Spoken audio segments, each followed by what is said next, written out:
Paritamidame Palirodi go Gogabi, Tegramyaga, Prince of Tapare. Awiza the Mudia, Ruba the Mudio, the Nadamudia, Ruba the Mudio, Kama the Mudia, Ruba the Mudio, Sadi, Prince of Tapare. Abiogena Lelu, Miro. The Mudia the body, we are the body, Suraga, Namu Nasasi. The Nibio, the Udia, Nyango Udebi, Prince of Nidava. Udia Suraga, Namu Sini. Izia do Udia via Dadana. A Jondia Afi Pimu Pimu me on shoot Jen, Ragataku. Canada Udia via Dadana. Kana Afi.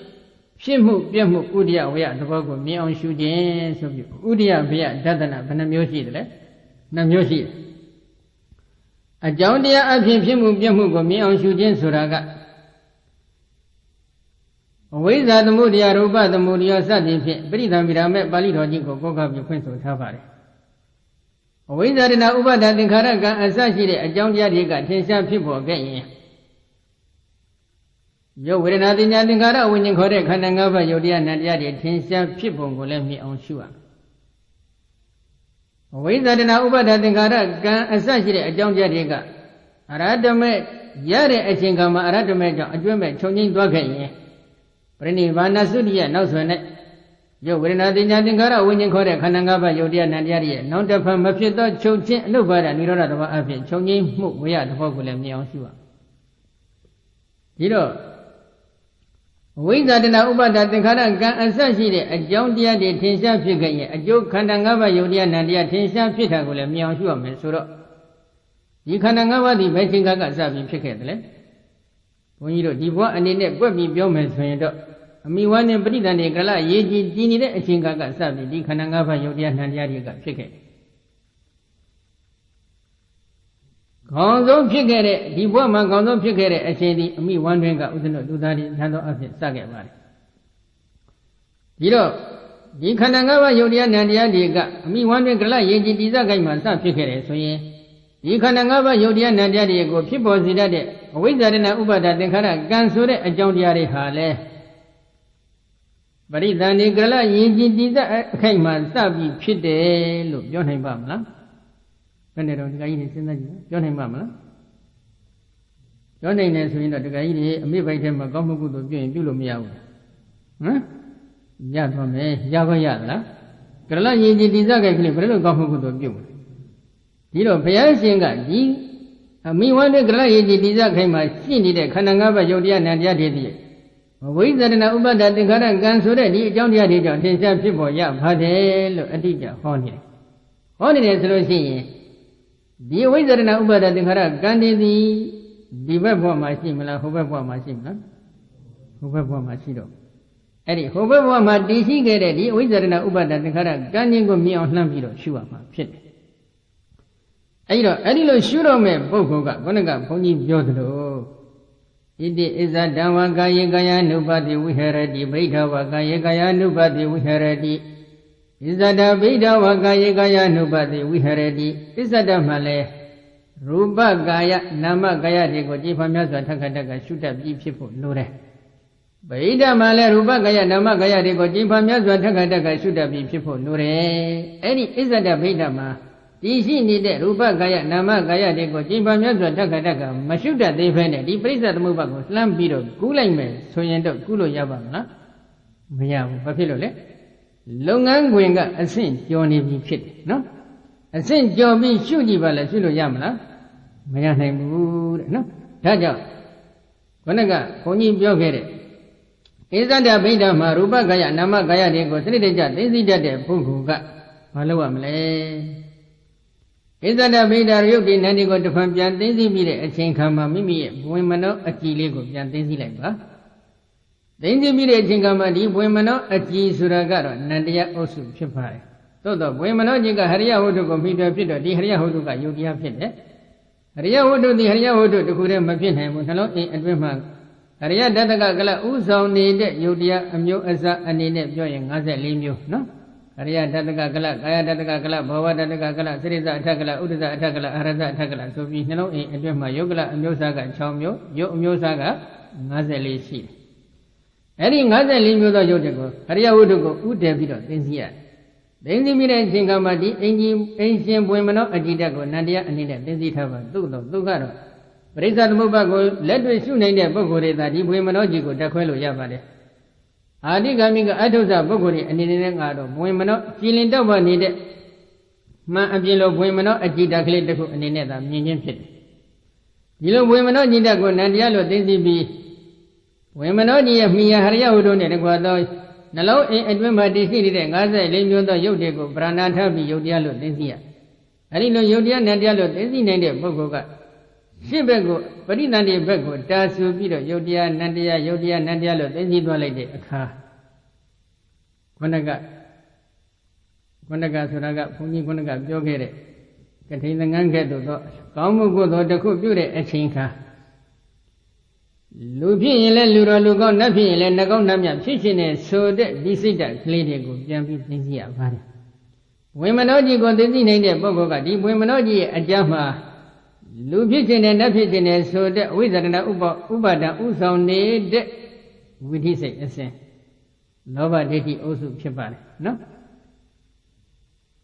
ကတိန်သင်္ကန်းကတိန်လျာသင်္ကန်းကဲ့သို့သောလူဘဝတ္ထုတွေကိုပေးလူချင်းဆိုတဲ့ဒါနကုသိုလ်စေရနာဥဆောင်နေတဲ့သင်္ခါရအုပ်စု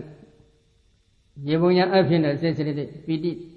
ဉာဏ်ပီတိနှမျိုးလုံးရှင်ခဲ့ရင်တော့34လုံးရှိပါတယ်မနောဓာရိကသောဝိတိစိတ်အစဉ်တည်းဖြစ်တယ်အဲ့ဒီနန္တရားတွေကိုဆက်လက်ပြီးသိသိရပါတယ်ဝေမနောကြီးကိုသိသိနိုင်တဲ့ပုဂ္ဂိုလ်ကဝေမနောကြီးကိုမြပြခံပြီးတော့အတိတ်ဘက်ကိုတာဆူပြီးသိသိလိုက်ရင်ဒီသင်္ခါရကံလေးတွေကိုသွားတွေ့သင်္ခါရတရားတွေကိုသိသိနိုင်တဲ့ပုဂ္ဂိုလ်ကဒီသင်္ခါရတရားတွေဖြစ်ပြီးပြတ်သွားတဲ့အခါကြံ့ခဲ့တဲ့စွန့်ရင်ကမ္မတတ္တိလေးကိုဆက်လက်သိသိလည်းသိသိလို့ရပါတယ်ဒီပိဿုပ္ပံမှာဝိသရဏဥပါဒသင်္ခါရကံဆိုတဲ့ဒီကိလေသာဝကမ္မဝတွေကိုသိသိနိုင်တဲ့ပုဂ္ဂိုလ်ကအတိတ်ဘက်ကိုတာဆူပြီးယုတ်တိနန္ဒီကိုစနစ်တကျဆက်လက်ပြီးသိသိသွားကြရင်နောက်ဆုံးအမိဝန္တေပရိသန္တိကလရေကြည်တည်တဲ့အခိုင်မှာတည်ရှိတဲ့ယုတ်နန္ဒီကိုသိသိနိုင်ပြီဆိုကြတယ်နော်အဲဒီလိုသိသိနေတဲ့ပုဂ္ဂိုလ်ကဟိုဘက်ပရိသန္တိရဲ့ဟိုဘက်မှာတည်ရှိတဲ့ဟိုဘက်ဘဝမှာတည်ရှိတဲ့သုတိအခိုင်မှာဖြစ်ပေါ်တဲ့ယုတ်နံအဲဒီကနေတဆင့်တက်ပြီးတော့မသေးခင်မရဏတဏဇောတွေဇောနေတဲ့အချိန်ကမှဖြစ်ပေါ်နေတဲ့ယုတ်နံတွေကိုတဆင့်တက်ပြီးသိသိရအဲဒီလိုသိသိလိုက်တဲ့အပိုင်းမှာဗရဏအဖြစ်ယောဂီပုဂ္ဂိုလ်တော်များများမြင်တတ်တာကတော့သိနေတဲ့အလောင်းကောင်ပုံလေးဉာဏ်ထဲမှာထင်ထင်လာတတ်ထင်လာရင်လည်းဒီအလောင်းကောင်ပုံမှာဓလေးပါးကိုဥတည်ပြီးတော့ယုတ်တိနန္ဒီကိုတဆင့်တက်သိသိရတဲ့အလောင်းကောင်တဏ္ဍာမှာတည်ရှိနေတဲ့ဝေမနောအကြည်ကိုတဆင့်တက်ပြီးပြန်သိသိရတယ်နှလုံးအင်းအတွင်းမှာတည်ရှိတဲ့54မျိုးသောယုတ်ဟရိယဝတ္ထုဥဆောင်နေတဲ့54မျိုးသောယုတ်ကိုပရဏထသိသိရတယ်နောက်ဆုံးဖြစ်ပေါ်သွားတဲ့ဘဝင်ကိုပဲသုတိစိတ်လို့ခေါ်တာဖြစ်တော့ဒီဘဝင်မနောအကြည်ကိုစနစ်တကျသိသိနိုင်တဲ့ပုဂ္ဂိုလ်ကသုတိစိတ်ကိုလည်းဆက်လက်သိသိမယ်ဆိုရင်သိသိနိုင်တယ်သုတိစိတ်မတိုင်မီဖြစ်ပေါ်နေတဲ့ဒီဘဝင်မနောအကြည်တွေကိုလည်းသိသိလို့ရတယ်အဲဒီလိုသိသိလို့ရတဲ့အချိန်ခါမှာထိုယောဂီသူတော်ကောင်းကဝေမနောကြီးကိုသိသိနိုင်ရင်ဝေမနောအကြည်မှာသေကာနိကလလာထင်းထင်းနေတဲ့အာယုန်တွေကိုလည်းတစ်ဆင့်တည်းသိသိလို့ရတတ်ပါတယ်နော်ပုံစံလေးတစ်ခုဘုန်းကြီးပြောမယ်ယောဂီတယောက်အတွေ့အကြုံလေးဆိုကြပါစို့သေကာနိကလမှာဇေဒီတော်လေးတဆူမှာဘုရားနိုင်အတိုလေးတစ်ခုမိထွန်းပူဇော်ပြီးတော့ဆူတောင်းပန်းထွန်းနေတဲ့အာယုန်လေးသေကာနိကလမှာလာထင်းတယ်တစ်ဆင့်တည်းမြည်ဒီယုတ်တိနန္ဒီကိုရှေ့တွန်းနောက်ဆုတ်ပြုလုပ်ပြီးသိသိလိုက်တဲ့အခါဘယ်လိုလဲလို့မေးတော့ဒီယောဂီကသူကအမျိုးသားဘဝသူအိမ်ရှင်မလေးလည်းပါတယ်သားလေးတယောက်လည်းပါတယ်ရှင်ရနွမ်းပါကြတဲ့အခါကျတော့ဇေဒီတော်မှာသွားပြီးတော့ဝေယဝိစ္စတနေ့ပြုလုပ်ကြတယ်မြက်ကလေးတွေနှုတ်တယ်ဇေဒီရင်မြင်တော်မှာတန်ရှင်းလေးတွေလုံငန်းခွင်လေးတွေပြုလုပ်ကြပါတယ်ပြုလုပ်ရင်ဒီအမျိုးသားလှုပ်တဲ့ပုဂ္ဂိုလ်ကမိမိရဲ့ဆင်းရဲနေတဲ့ဘဝကိုနာကြည့်တဲ့စိတ်တက်ကလေးသူ့တဏ္ဍာမှာတည်ရှိနေတယ်တည်ရှိတော့သူကဘာဆုတောင်းလဲနော်ခက်ပုံအမျိုးသားဘဝဖြင့်တာမန်ပြုစုလုပ်ကြရတာပြမလွန်းလို့နောက်ဘဝကျရင်အမျိုးသမီးဖြစ်ပြတယ်ဒီဆုတောင်းဘယ်နဲ့ဒကာကြီးတွေအမျိုးသမီးမဖြစ်ချင်ဘူးလားစိတ်ဆိုတာတော်တော်ခက်တယ်ဒီအဝိဇ္ဇတနာဥပါဒဏ်တွေကတော်တော်လေးခက်လိုက်တဲ့အချိန်ကကျတော့အဲ့ဒီယောဂီကဒီဘဝမှာအမျိုးသမီးလာဖြစ်ပြန်တယ်ခက်ပုံကနော်အဲ့တော့သူကဇီတိတော်ရင်ပြမှာဝေယဝိဇ္ဇလုံနေရင်းနဲ့သူဘာတွေ့လဲဆိုတော့သူတော်ဘာလှူဒန်းသွားတဲ့ပြောင်းနိုင်လေးတစ်ခုကတဝက်တစ်ပြက်နဲ့မင်းငိမ့်သွားတာသူကတွေ့ရတယ်ငါလည်းလှူကြမပါဘူးငါ ဘာမြတ်လှူရရင်ကောင်းမလဲဆိုပြီးဝေယဝိသလူရင်းနဲ့ဇိတော်ကိုရစ်ပတ်ပြီးကြည့်လိုက်တဲ့အခါသူတို့ဘာတွေလှူလို့ကြံရင်ခဲ့တဲ့မီးငိမ့်သွားလို့ကြံနေတဲ့ပြောင်းတဲ့အတော်လေးတစ်ခုတွေ့တော့ခါကြမှာပါလာတဲ့မိจิตကလေးနဲ့အသာလေးဖြစ်ပြီးတော့ဒီပြောင်းနိုင်လေးမိထွန်းပြီးတော့ဇိတော်ကိုသူကပူဇော်တယ်ပူဇော်ပြီးတဲ့အချိန်ကကြတော့မှယောက်ျားဘဝဖြင့်သားများတွေကိုပြည့်စုံလုံကျွေးရတာပင်မဆင်းရဲလွန်းလို့အမျိုးသမီးဖြစ်ပြစေဆိုပြီးတော့ဒီစုသူကတောင်းလိုက်တဲ့ဒီစိတ်အစဉ်လေးတွေကိုသူကဝိမနောကြီးကိုမြပြခံပြီးလှန်သိသိလိုက်တဲ့အခါသူကတွေ့တယ်ဒီတော့ဒီနေရာမှာအမျိုးသမီးလို့အတိမှန်းနေတဲ့သဘောကအဝိဇ္ဇာဒီအမျိုးသမီးဘဝကိုလှမ်းပြီးတွေ့တက်မဲ့တဲ့သဘောလေးကတဏှာစိတ်ကပ်ပြီးဆွဲနေတဲ့သဘောကဥပါဒံသတိတော်ကိုဘယောင်းတိုင်စီမိပူဇော်ခြင်းဆိုတဲ့ကုသိုလ်စေတနာအုပ်စုကသင်္ခါရဘာဖြစ်လို့သင်္ခါရခေါ်တယ်လဲဘဝသစ်ကိုသူလိုလားတောင်းတနေတဲ့ဘဝသစ်ကိုပြုပြင်နိုင်တဲ့စွမ်းအင်တွေဒီကုသိုလ်စေတနာအုပ်စုမှာရှိနေတယ်ဒါကြောင့်ဒီကုသိုလ်စေတနာအုပ်စုကိုသင်္ခါရလို့ခေါ်တယ်ဘဝတည်းကိုသူကပြုပြင်တော့မယ်ဒါပြည့်တဲ့ဒီကုသိုလ်စေတနာအုပ်စုတွေကအနိစ္စတရားဖြစ်ခြင်းကြောင့်ဖြစ်ပြီးတာနဲ့ပြတ်သွားတယ်ပြတ်သွားပြီမဲ့လို့နောက်တစ်ချိန်သူမျောလင့်တောင်းတနေတဲ့အမျိုးသမီးဘဝဆိုတဲ့ခန္ဓာ၅ပါးယုတ်တရားနံတရားတွေကိုဖြစ်ပေါ်စေနိုင်တဲ့စွန့်ရင်ကမ္မတ္တိကိုယုံနာအစဉ်မှာမြုပ်နှံပြီးမှသာချုပ်ပြတ်သွားတယ်အဲ့ဒီကမ္မတ္တိလေးကကံလို့ခေါ်ပါတယ်ပေါင်းလိုက်တော့အဝိဇ္ဇာတဏှာဥပါဒံသင်္ခါရကံဆိုပြီးတော့အကြောင်းတရားခုနှစ်ခုလဲ၅ခုအဲ့ဒီကမ္မတတ္တိကိုရှာဖွေသိရှိတဲ့ပုဂ္ဂိုလ်ကဒီဘက်ကပရိသန္တိကလရေကြီးမှာတည်ရှိတဲ့ရုပ်တည်နံတည်နဲ့အကြောင်းကျိုးဆက်နွယ်မှုရှိမရှိကိုလှမ်းပြီးသိချကြည့်ရရှိပုံနည်းစနစ်ကဒီဣဇဒဗိဒ္ဓမှာရုပ်တည်နံတည်ကိုစနစ်တကျသိသိတတ်တဲ့ပုဂ္ဂိုလ်က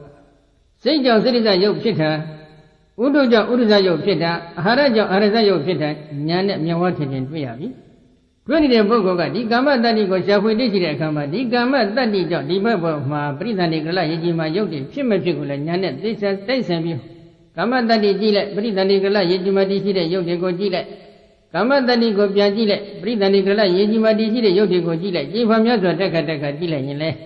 ဒီကာမတတ္တိကြောင့်ဒီပရိသန္တိကလရေကြီးမှာရုပ်တည်နံတည်ထင်ရှားဖြစ်တယ်မဖြစ်ဘူးဆိုတာကိုယ်တိုင်မြင်ပါတယ်နော်ဒါလေးဘုန်းကြီးပြောတာအကြောင်းရှိပါတယ်နော်ယောဂီတို့ခံများကဒီနေရာမှာမလိမ့်တစ်ပတ်တော်လှုပ်တက်လို့ပါမမြင်မဲနဲ့မြင်တယ်ဆိုလို့ရှိရင်အတူကြီးကတော့မိမိတို့ကိုနန္ဒရာဝစီဒုက္ခမှထုတ်ဆောင်ကဲတည်ပြနိုင်တဲ့စွမ်းအားရှိပါမလားမရှိနိုင်ဘူးနော်ဒါကြောင့်ယုတ်တိနန္ဒီကိုရှုတဲ့အပိုင်းမှာလည်းစနစ်ကြပါစေသိကြပါစေအတုကတော့မိမိအတွက်အကျိုးရှိမလားမရှိဘူးအလားတူပဲဒီကြောင်းကျိုးဆက်နွယ်တဲ့ပရိစ္ဆသမုပ္ပါကိုရှုတဲ့အပိုင်းမှာလည်းအစစ်ဖြစ်အောင်တော့သိချာချာလေ့လာကြပါတဲ့နော်ပြီးတော့ဒီအဝိဇ္ဇရဏဥပါဒသင်္ခါရကံအစရှိတဲ့ဒီအကြောင်းတရားတွေကြောင့်ပရိသန္တိကလရေကြီးမှာတည်ရှိတဲ့ခန္ဓာ၅ပါးယုတ်တရားနံတရားတို့ရဲ့ထင်ရှားဖြစ်ပေါ်မှုကိုဉာဏ်နဲ့မြင်တဲ့အချိန်ခါအလားတူပဲဘဝတစ်လျှောက်မှာဖြစ်ပေါ်သွားတဲ့ဘဝင်တို့သုတိတို့နော်ပိဿဝိညာဉ်ခေါ်တဲ့စက္ကဝိညာဉ်နဲ့တကွပိဿဝိညာဉ်တပရိစ္ဆန်တဏိရဏဒရာယုံအစရှိတဲ့ဝိဘက်ခန္ဓာ၅ပါးယုတ်တရားနံတရားတွေဟာလည်းဒီကာမတတ္တိကြောင့်ဖြစ်ပေါ်မှုရှိတယ်မရှိဘူးဆိုတာကိုတော့စနစ်တကျသိချာမြင်အောင်ရှုရပါတယ်အဲဒီလိုရှုနိုင်တဲ့ပုဂ္ဂိုလ်ရဲ့တန်တန်နဲ့ပစ္စပရိကညာစတင်တော့ရပြီသို့တော့ဒါပစ္စယတော့ဥဒိယဒသနာအကြောင်းတရားအဖြစ်ဖြစ်မှုကိုမြင်အောင်ရှုတဲ့အပိုင်းတစ်ချမ်းပဲရှိသေးတယ်နောက်တစ်ဆင့်ကတော့ပစ္စယတော့ဝယဒသနာအကြောင်းတရားတွေခြုံငင်းခဲ့ရင်အကျိုးတရားခြုံငင်းမှုကိုလည်းမြင်အောင်ရှုရတယ်အကြောင်းတရားတွေခြုံငင်းရင်အကျိုးတရားတွေခြုံငင်းမှုကိုမြင်အောင်ရှုတယ်ဆိုတာကတော့သူကဒီခြုံငင်းမှုကိုအထက်ကရာများကအနုပ္ပါဒနိရောဓနောက်တစ်ဖန်ဘယ်တော့မှမဖြစ်တဲ့ခြုံနည်းဆိုပြီးဒီလိုဖွင့်ထားတယ်ဘုန်းကြီးတို့ကတရားနာနေတဲ့အချိန်ကမှတခါကြီးတွေဒကာကြီးတွေတန်တမှာဒေါသမဖြစ်ဘူးထားတော့သို့တော့တစ်ချိန်အကြောင်းတိုက်ဆိုင်ရင်ဒီဒေါသကပြန်ပြီးဖြစ်ခြင်းလည်းမဖြစ်နိုင်ဘူးလားဖြစ်နိုင်ဒီလိုဆိုရင်ဒီဒေါသရဲ့ခြုံငင်းမှုသည်နောက်တစ်ဖန်မဖြစ်တော့ခြုံငင်းမှုလို့ပြောနိုင်မလားမပြောနိုင်တဲ့အတွက်နောက်တစ်ဖန်ဖြစ်ခွင့်ရှိရင်တော့ဒီလိုခြုံငင်းမှုမျိုးကိုဥပ္ပါဒနိရောဓလို့ခေါ်တယ်အခုဒီမှာခြုံငင်းမှုဘုရားရှင်ရှုစေချင်တာကအနုပါဒနိရောဓနောက်တစ်ဖန်မဖြစ်သောချုပ်ချင်းဖြင့်ခြုံငင်းမှုပဲဘယ်အချိန်ကမှနောက်တစ်ဖန်မဖြစ်သောချုပ်ချင်းဖြင့်ခြုံငင်းမလဲအထက်ကရာများကအရတ္တမရတဲ့အချိန်ဆိုပြီးအတိအကျဖွင့်ဆိုထားပါတယ်အဝိဇ္ဇာတနာဥပါဒံဆိုတဲ့ဒီကိလေသာတွေဟာဘယ်ချိန်ကကြမှာအကျွမ်းမဲ့နောက်တစ်ဖန်မဖြစ်သောချုပ်ချင်းဖြင့်ချုပ်မလဲအရတ္တမရတဲ့အချိန်ခါကြမှာချုပ်ခုဒကာကြီးတွေဒကာမကြီးတွေကလည်းအရတ္တမမရသေးဘူးဆိုရင်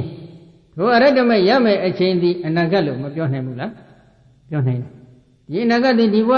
အကယ်၍အရတ္တမရခဲ့မယ်ဆိုရင်တော့ဒီဘဝအနာဂတ်ပေါ့နောင်ဘဝတစ်ခုခုကြမှာဒီအရတ္တမကိုရခဲ့မယ်ဆိုရင်လည်းနောင်ဘဝတစ်ခုခုဆိုတဲ့အနာဂတ်ပဲ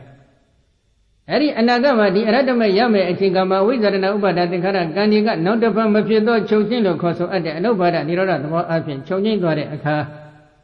ပရိနိဗ္ဗာန်သုတိရဲ့နောက်ဆွယ်၌ခန္ဓာ၅ပါးယုတ်တရားနံတရားတို့ရဲ့နောက်တစ်ပတ်မဖြစ်သောချုပ်ချင်းလို့ခေါ်ဆိုအပ်တဲ့အနုပါဒနိရောဓသဘောအဖြစ်ချုပ်ငိမ့်သွားမှုကိုလည်းမြင်အောင်ရှုရပါတယ်ဒီလိုဆိုရင်ဘုရားရှင်ဒီသတိပဋ္ဌာန်ကျင့်စဉ်မှာအတိတ်ကရှုခွက်တွေဟောသလားမဟောဘူးလားလို့မေးရင်ဘယ်လိုဖြစ်မလဲဟောနေပါတယ်စနစ်တကျစာပေရဲ့အတိတ်ဘက်ကိုယူဆတတ်ဖို့တော့လိုအပ်နေပါတယ်အဲဒီလိုအကြောင်းတရားအဖြစ်အကြောင်းတရားဖြစ်ခဲ့ရင်အကျိုးတရားဖြစ်ဖို့အကြောင်းတရားတွေခြုံငိမ့်ရင်အကျိုးတရားခြုံငိမ့်မှုကိုမြင်အောင်ရှုတာကိုပစ္စယတော့ဥရိယပြဒသနာအကြောင်းတရားအဖြစ်ဖြစ်မှုပြမှုဥရိယပြသဘောကိုရှုခြင်းလို့ခေါ်တယ်နောက်တစ်ခုအဲ့ဒီအကြောင်းအကျိုးခန္ဓာ၅ပါးတို့ရဲ့ခန္ဓာမဆက်တသက်သက်ဖြစ်ပြီးပြည့်နေတဲ့သဘောတွေကိုလည်းဉာဏ်နဲ့မြင်အောင်ရှုရတယ်ဒါကိုတော့ခန္ဓာတော့ဥရိယပြဒသနာလို့ခေါ်ပါတယ်အဲဒီလိုနှမျိုးသောဥရိယပြဒသနာဉာဏ်အမြင်နှင့်ပြည့်စုံအောင်ရှုဖို့မြတ်စွာဘုရားကဒီသတိပဋ္ဌာန်ကျင့်စဉ်ထဲမှာလည်းထည့်ပြီးဟောထားပါတယ်နော်ဒီတော့ဒီနေရာမှာဘုန်းကြီးပြောခြင်းတဲ့အဓိပ္ပာယ်လေးကအဲ့ဒီခန္ဓာ၅ပါးယုတ်တရားနံတရားတွေကိုစနစ်တကျသိအောင်မြင်အောင်ရှုပြီးတဲ့အခါဒီအကြောင်းတရားနဲ့တကွာတော့ဒီခန္ဓာ၅ပါးယုတ်တရားနံတရားတွေကိုဖြစ်ပြီးပြည့်နေတဲ့သဘောကိုဉာဏ်နဲ့မြင်အောင်ကြည့်ပြီးအနိစ္စလို့ရှုတယ်ဖြစ်ချင်းပြည့်ချင်းတန်ကျက်ပြအမြဲမပြအညှင်းပါအနိစ္စခံရတဲ့သဘောတွေကိုဉာဏ်နဲ့မြင်အောင်ကြည့်ပြီးဒုက္ခလို့ရှုတယ်မပြည့်စည်ပဲအခြေခဲအခိုင်အမာနိတ္တရာအဖြစ်ဒီတဲ့အတ္တမဟုတ်တဲ့သဘောတရားတွေကိုဉာဏ်နဲ့မြင်အောင်ကြည့်ပြီးအနတ္တလို့ရှုတယ်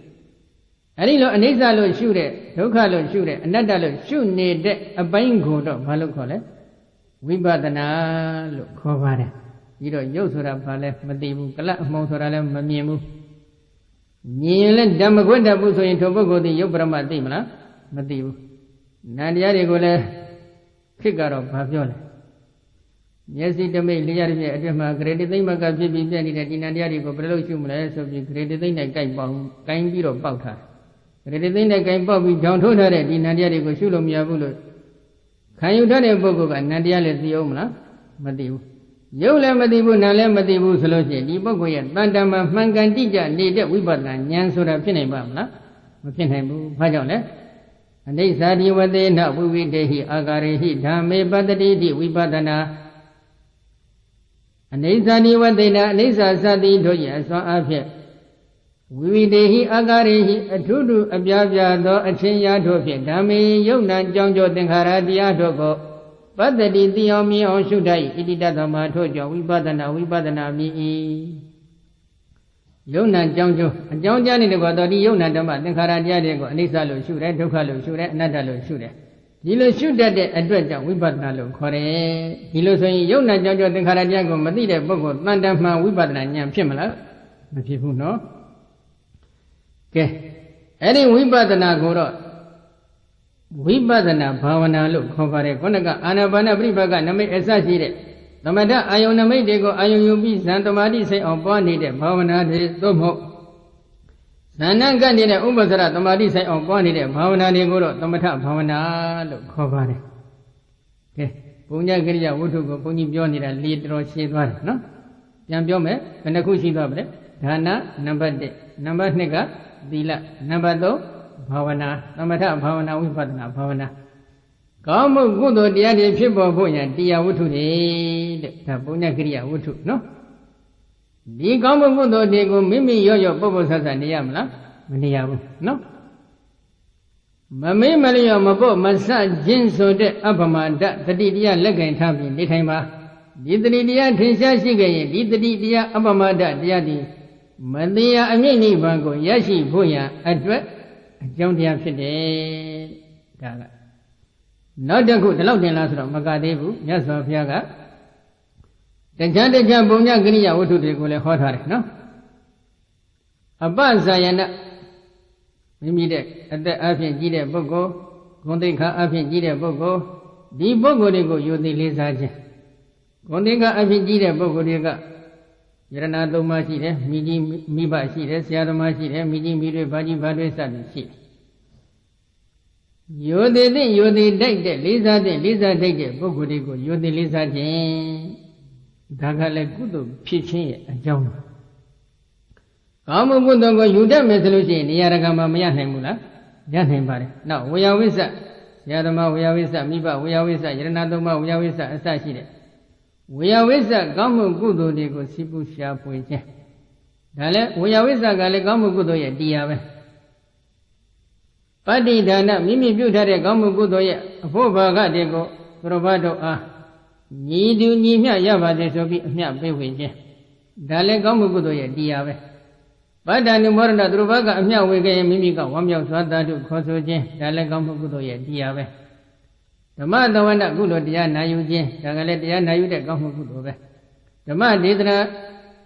ာလလဘကိုမမျှော်လေပဲ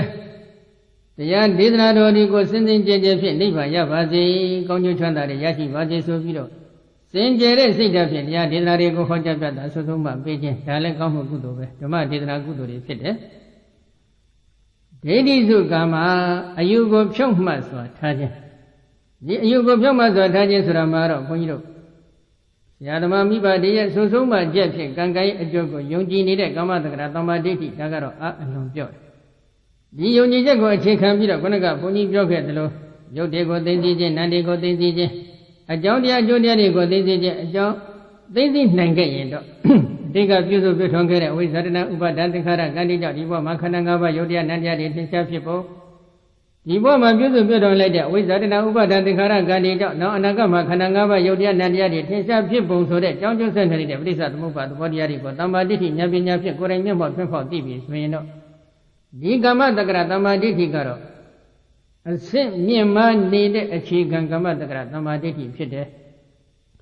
ရုပ်တည်နာနေကိုဟုတ်တိုင်းမှစွာသိတာကတော့သမုဒယသစ္စာဒုက္ခသစ္စာကိုဟုတ်တိုင်းမှစွာသိတဲ့တမ္မာဒိဋ္ဌိဉာဏ်ဖြစ်တယ်ဒီအကြောင်းတရားအကျိုးတရားတွေကိုဟုတ်တိုင်းမှစွာသိတတ်တဲ့တမ္မာဒိဋ္ဌိဉာဏ်ကတော့သမုဒယသစ္စာကိုထွန်းဖောက်သိတဲ့တမ္မာဒိဋ္ဌိဉာဏ်ဖြစ်ပါတယ်ထိုဒုက္ခသစ္စာသမုဒယသစ္စာနှစ်ပါးကိုဟုတ်တိုင်းမှစွာတို့တွင်သိနေတဲ့ယောဂီတော်ကောင်းကအကြောင်းတရားနေတဲ့ကွာတော့ဒီခန္ဓာ၅ပါးယုတ်တရားနံတရားတွေကိုအနိစ္စဒုက္ခအနတ္တလက္ခဏာရေးသုံးတန်တင်ပြီးတော့တူညီဝိပဿနာရှုတယ်ထိုဝိပဿနာဉာဏ်တွေကနေဆလို့ဆွဲယူနေတဲ့အမှတ်တင်ညာဒုက္ခလို့ဆွဲယူနေတဲ့အမှတ်တင်ညာအတ္တလို့ဆွဲယူနေတဲ့အမှတ်တင်ညာတွေကိုဒရင်ကအဖြစ်ပယ်ရှားပေးပါတယ်ဒီနေဆတင်ညာဒုက္ခတင်ညာအတ္တတင်ညာဆိုတဲ့အမှတ်တင်ညာနဲ့တကွသူတို့နဲ့အပေါင်းပါဖြစ်တဲ့ကိလေသာတွေကိုလည်းဒရင်ကအဖြစ်ပယ်ရှားပေးတယ်လောကီនិရောဓသစ္စာကိုဟုတ်တိုင်းမှဆိုထွန်းထွန်းသိခြင်းလို့ခေါ်တယ်နောက်တစ်ခုဘုန်းကဘုန်းကြီးပြောခဲ့တဲ့အတိုင်းအဝိဇ္ဇာရဏဥပါဒသင်္ခါရကံအစရှိတဲ့အကြောင်းတရားတွေအနုဘာဒនិရောဓသဘောအဖြစ်ချုပ်ငြိမ့်သွားခြင်းကြောင့်နောက်တစ်ဖက်မဖြစ်သောချုပ်ခြင်းဖြင့်ချုပ်ငြိမ့်သွားခြင်းကြောင့်ခန္ဓာ၅ပါးယုတ်တရားနံတရားတို့ရဲ့ပြိနိဗ္ဗာန်သုတိရဲ့နောက်ဆွယ်၌နောက်တစ်ဖက်မဖြစ်သောချုပ်ခြင်းဖြင့်ချုပ်ငြိမ့်မှုကိုလှမ်းပြီးမြင်ရင်ဒါကိုလည်းလောကီនិရောဓသစ္စာကိုဟုတ်တိုင်းမှဆိုသိတယ်လို့ခေါ်ရတယ်ဒါလည်းသမ္မာဒိဋ္ဌိဉာဏ်တစ်မျိုးဖြစ်ပါတယ်ဝိပဿနာသမ္မာဒိဋ္ဌိလို့ခေါ်တယ်ဒိဋ္ဌိစုကမ္မမိမိရဲ့အယူဝါဒကိုဖြောင့်မအောင်ထားခြင်းပဲနောက်တစ်ခုအဲ့ဒီဝိပဿနာဉာဏ်တွေကရင့်ကျက်လာတဲ့အခါဝိပဿနာဉာဏ်တို့ရဲ့အဆုံးနဲ့အရိယာမေဉာဏ်ပေါ်ခဲ့ရင်ထိုအရိယာမေဉာဏ်ကအတ္တင်္ဂရတအငြိတ္တနိဗ္ဗာန်ကိုလှမ်းပြီးအာယုံယူမယ်အရိယာမေဉာဏ်ရဲ့နောက်ဆွဲတဲ့အရိယာဘုံဉာဏ်ပေါ်လာမယ်ထိုအရိယာဘုံဉာဏ်ကလည်းအတ္တင်္ဂရတအငြိတ္တနိဗ္ဗာန်ကိုလှမ်းပြီးအာယုံယူမယ်ထိုအရိယာမေဉာဏ်ကနိဗ္ဗာန်ကိုအာယုံယူရင်ဒါကိုမက်ကသမ္မာဒိဋ္ဌိလို့ခေါ်တယ်အရိယာဘုံဉာဏ်ကနိဗ္ဗာန်ကိုလှမ်းအာယုံယူရင်ဖလားသမ္မာဒိဋ္ဌိလို့ခေါ်ပါတယ်အဲ့ဒီအစစ်စစ်သောသမ္မာဒိဋ္ဌိဉာဏ်ဒီဟာလဲမတရားအမြတ်နိဗ္ဗာန်ကိုရရှိဖို့ရအတွက်အကြောင်းတရားဖြစ်တယ်။ပေါင်းလိုက်တော့ပုံညကရိယာဝတ္ထုဘယ်နှခုဖြစ်သွားလဲ10ခု။အဲ့ဒီကုသိုလ်ကောင်းမှုရဲ့တရားပုံညကရိယာဝတ္ထု10ခု၌မမေ့မလျော့ခြင်းအပ္ပမဒတရားကိုလက်ကင်ထားရမယ်။ဒါကြောင့်အပ္ပမဒောအမတံပတံပမဒောမိသုနောပဋ္ဌာအပမတနမိယတိယေပမတ္တာယထာမတ္တာအပမတောကုသိုလ်စေကုမြတ်ကောင်းမှု၌မမေ့မလျော့ခြင်းအပမဒတရားတိကအမတ္တပဒံမတရားအမြင့်နိဗ္ဗာန်သို့ရရှိဖို့ရန်အတွက်အကြောင်းတရားစင်စစ်ဧကံဖြစ်ပါပေ၏ဒီကုသိုလ်စေကုကိုမက္ကသမ္မာဒိဋ္ဌိဗလသမ္မာဒိဋ္ဌိအဆင့်တိုင်အောင်စနစ်တကျကြိုးစားအထုတ်နိုင်ခဲ့ရင်မတရားအမြင့်နိဗ္ဗာန်တရားတော်မြတ်ကြီးသို့ဧကံထုတ်ကြောင့်ရရှိဖို့ရန်အတွက်ကျင့်တည်သွားပြီ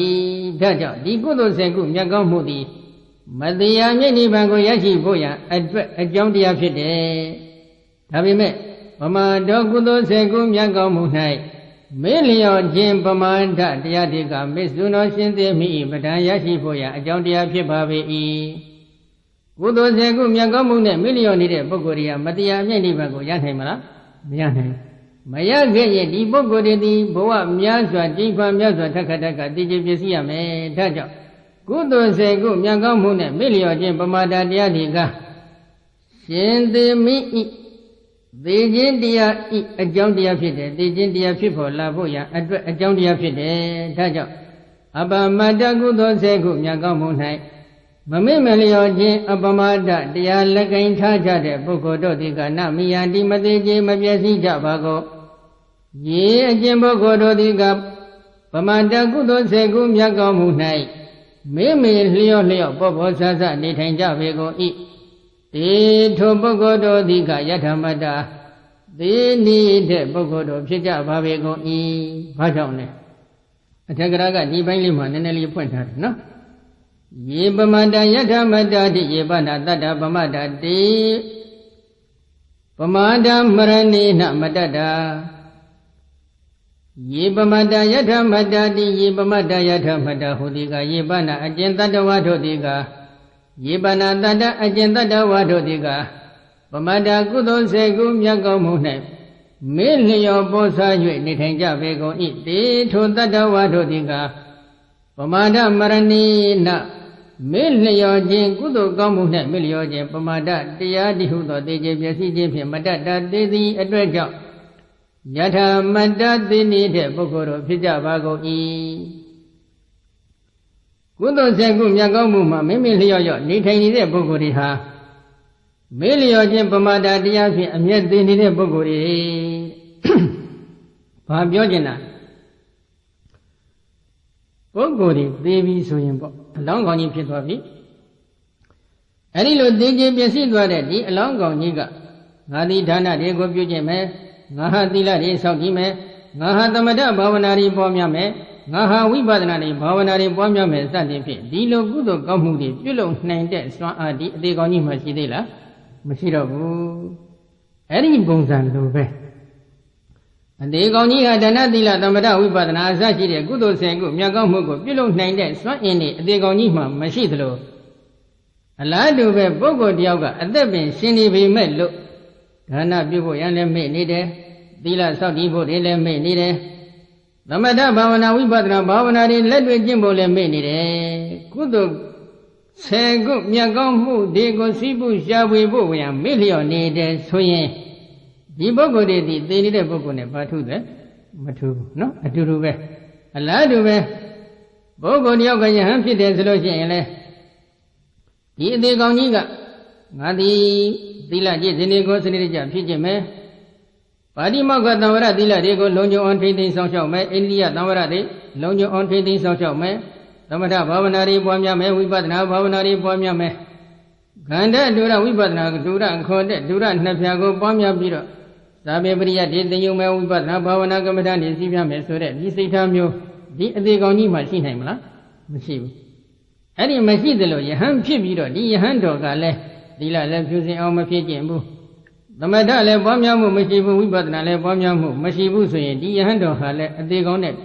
Madubula, you need a Taja. Ye a Jembo Godo, the Gabamada Gudo, Segum Yagamunai. Mimi Leo, Bobo Sasa, the Tanja go eat.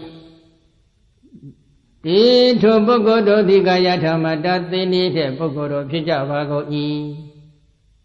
Gudo Segum Yagamuma, Mimi Leo, Bobo Sasa, Nitane Bogoriha, Ludene Durube, Taja.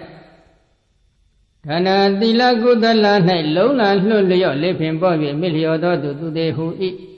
Ludare, Magan Bawana, Machayeni, Mami Leo Dat to Miado. Luna Kana, Bione Gali, Chanda Duka, Mapiaja, Boa, the boy, Julio, who Sudi, Muli, they do Mami who don't did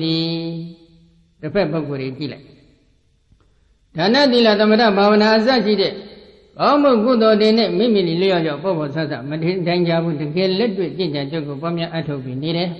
They like that Tobogo ready. အကြောင်းအလျော်စွာမဉ္ဇဉ်ဘုံဉဏ်ဖြင့်နိဗ္ဗာန်ကိုမျက်မှောက်ပြုနိုင်ပြီဆိုကြစို့မတရားအမြင့်နိဗ္ဗာန်တရားတော်မြတ်ကြီးကိုလှမ်းမြင်ပြီအဲဒီလိုမြင်နေတဲ့ပုဂ္ဂိုလ်တွေဟာ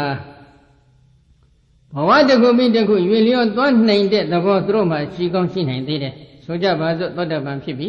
သောတပန်ဘဝနဲ့ဘဝကိုအဆုံးသတ်ခဲ့မယ်ဆိုလို့ရှိရင်ထိုပုဂ္ဂိုလ်ရဲ့အတွက်ဘဝအပိုင်းအခြားဆိုတာရှိတယ်သောတပန်ဖြစ်ပြီးနောက်ထပ်9ဘဝပဲဆိုတဲ့ဒီလိုဘဝဖြင့်ပိုင်းခြားကန့်တတ်တဲ့ရှိအကယ်၍ပုထုဇဉ်တယောက်က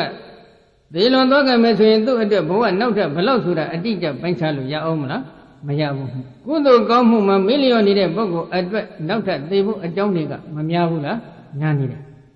ဒါပြင်နဲ့သောတပန်ရဲ့လို့ဖြစ်သွားပြီဆိုရင်နောက်ထပ်9ဘဝပဲသူကအတိအကျပိုင်းခြားထားဒါကတစ်ချက်တဂါရကံဖြစ်မယ်ဆိုလို့ရှိရင်တော့လူဘုံကိုဒီချိန်တစ်ခါလောက်ပဲပြန်လာမယ်အကယ်၍အနာဂန္တာဖြစ်သွားမယ်ဆိုလို့ရှိရင်တော့ကာမစက်တဘုံကိုဘယ်တော့မှပြန်မလာတော့ဘူးကာမစက်တဘုံမှခွင်းလုံးကျွတ်လွတ်သွားပြီ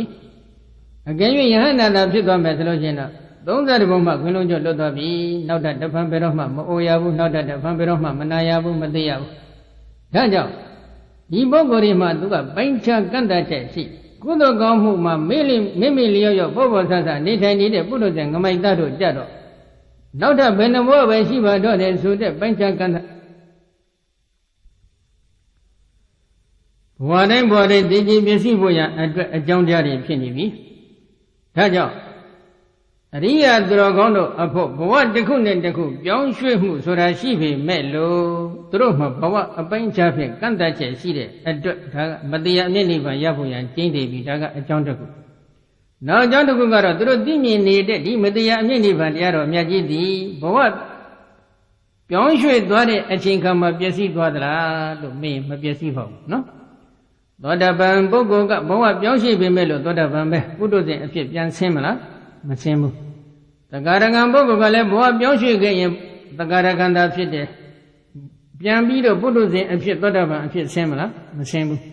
အနာဂံပုဂ္ဂိုလ်ကလည်းဘဝပြောင်းရွှေ့ခဲ့မယ်ဆိုလို့ရှိရင်အနာဂံပဲဖြစ်မယ်ပြန်ပြီးပြောင်းရွှေ့ဘဝပြန်ပြီးတော့ဆင်းသွားမလားပုထုဇဉ်အဖြစ်တော့ပြန်ပြောင်းမလားမပြောင်းဘူးဒါကြောင့်ဒီပုဂ္ဂိုလ်တွေကြတော့သူတို့ရရှိထားတဲ့နိဗ္ဗာန်ချမ်းသာတရားတော်မြတ်ကြီးဟာဘဝတိုင်းမှာပျက်စီးသွားတယ်ဆိုတာရှိနိုင်လားမရှိဘူးဒါကြောင့်ဒါနာသီလကုသလ၌လုံးလာလွတ်လျော့လေးဖြင့်ပေါ်၍မိလျောသောသူသေးဟု၏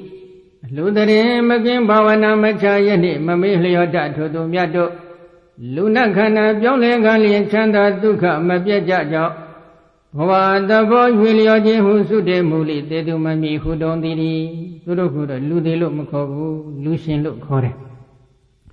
ဒါကြောင့်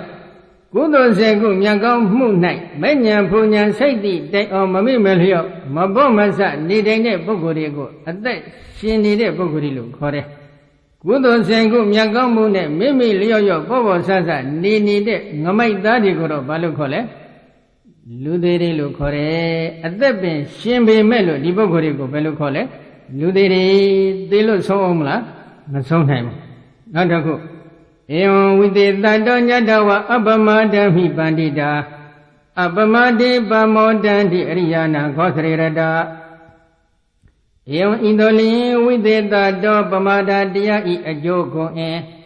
အပမဒတရားဤအကျိုးကုန်အင်တို့ဤထူးထွေကွယ်ပြောင်းမှုကိုညတဝါသိရှိကြကုန်သည်ဖြစ်၍ပန္တိတာပညာရှိသူတော်ကောင်းတို့သည်အပမဒံမိကုသိုလ်စေကုမြတ်ကောင်းမှု၌မမေ့မလျော့ခြင်းအပမဒတရား၌ထတ်တော်ဝါယတ္တိကြကုန်၍အပမတေကုသိုလ်စေကုမြတ်ကောင်းမှု၌မမေ့မလျော့ခြင်းအပမဒတရား၌မောဒန္တိအရိယာနံဘုရားဆရှိသောအရိယာတော်ကောင်းတို့၏အပမတေကုသိုလ်စေကုမြတ်ကောင်းမှု၌မမေ့မလျော့ခြင်းအပမဒတရား၌မောဒန္တိနှစ်သက်ရွှင်လန်းဝမ်းမြောက်၍နေကြလေကုန်၏အရိယာနံဘုရားသဖြစ်သောအရိယာတော်ကောင်းတို့၏ခောစရိကျက်ဆရာအာယုံဖြစ်တဲ့သတိပဋ္ဌာန်၄ပါးအစရှိသောဗောဓိပေခိယဓမ္မအပြား39ပါးသောကျက်ဆရာအာယုံ၌ရတာမွေလျောပြောပိုင်နှိမ့်ဆက်၍နေကြလေကုန်၏